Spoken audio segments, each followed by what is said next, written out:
Well, I have to give it to Congressman Clay Higgins because he's right. Omar was talking about gun violence and what their opinion of gun violence is taking away the rights of the people to own weapons. But I do like Clay's um, comment.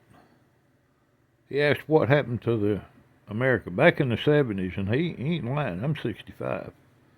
He ain't lying a bit.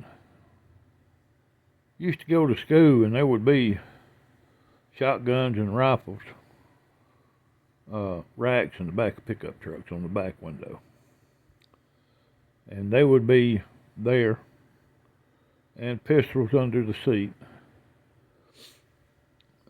And the pistols usually were used for snakes when they went hunting or fishing. Because you got to have something to get the water moccasins or rattlers or something. You got to have something there.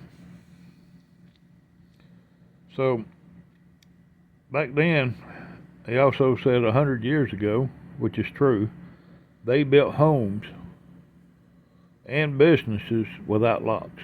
Nobody messed with them. Nobody walked in unless they had a neighbor checking it out or a neighbor saw somebody walk into a place they didn't belong. And most of the time it was by accident. You didn't hear of the things that are happening today. Not at all, not even close.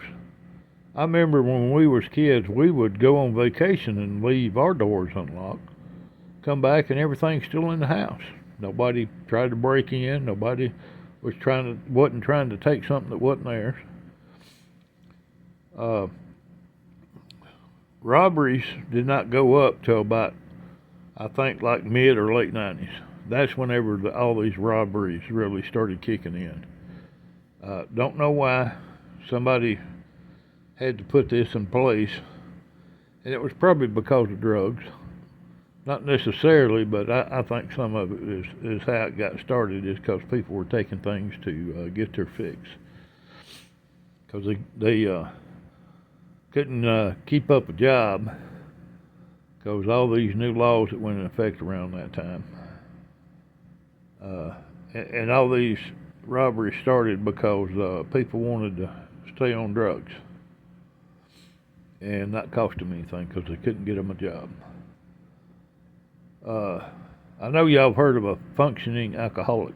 That means someone who can hold down a job and still drink. I guess a functioning drug addict was that way as well, as long as they didn't do too much at a time. But apparently somebody either got hurt or something happened, and they had to come up with all these new laws. I'm sure of that. So now you have all these Democrats wanting to take guns away from people because she's wanting to call it gun violence.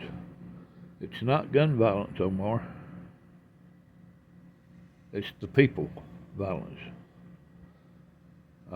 Like everybody has said before, I've never seen a weapon jump up off a table or off of anything and shoot by itself.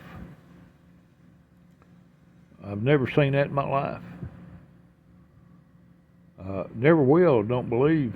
If I do, there's some kind of spirit in the house, and that spirit shouldn't be there. Which I doubt that would happen either. Now, your idea of a safe America is you controlling America and Muslims controlling America. That's your idea of control. And we see that from the statement you made in Montgomery. You should not be in office. You should not be a senator. You should be disbarred for even saying statements of what you said in Montgomery. You should not even be able to be a janitor in a school, in my own personal opinion. You should not be around any kids whatsoever. even your own, from the way you believe that nobody should have the right to do anything but what you say. So with that, I'm going to say this. You're a very delusional person, and I have no idea why Congress is letting you keep a seat. You should be disbarred from the Senate and never be able to serve in any kind of political form or format ever again. And I think you ought to be deported back to Somalia, because they're asking for that. They want you back for a reason.